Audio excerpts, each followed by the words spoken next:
The offbeat chords, the 4/4 rhythm, the melodic lyrics.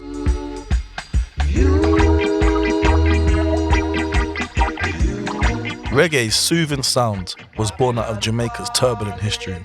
Colonized by Spain in the 1500s and then by England in 1655, enslaved people were transported from Africa to work on the country's sugar plantations. A blend of African and European influences met in mento, a distinctively Jamaican folk sound. At the end of the 50s, mento gave way to ska.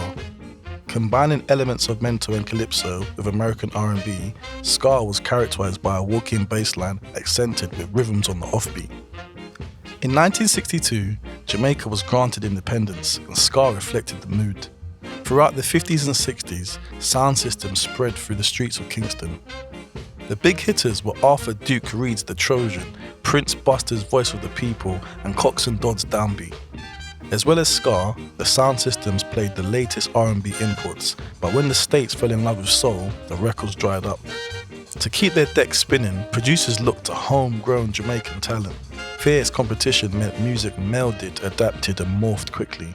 Ska made way for rocksteady, slower, more rhythmic with added vocals. And before long, rocksteady ushered in the reggae revolution. The bass took charge and the tempo rose again to around 70 to 80 BPM.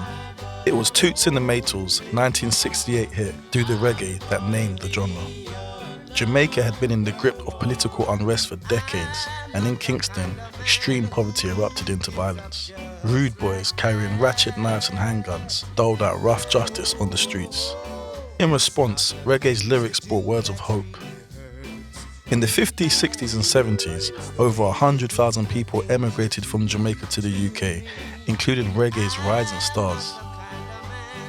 In 1968, Trojan Records was formed. Reggae was now being made on two very different islands.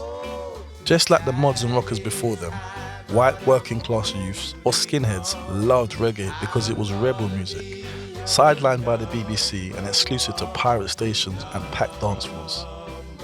Britain's love affair with reggae was cemented in 1969 when Desmond Decker's Israelites became the UK's first Jamaican recorded #1. Trojan's Tighten Up compilation albums were essential listening in London, Birmingham and Bristol, where the reggae scene blossomed. Across the Atlantic, in a volatile district called Trenchtown, Bob Marley was making his voice heard. A wailer was someone who called out from the ghetto, a sufferer and a witness.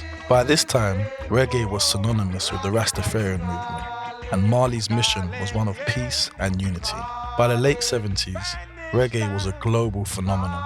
Today, there are more than 2,000 reggae festivals every year, and reggae sound lives on through dubstep, dancehall, jungle, ragga and grime.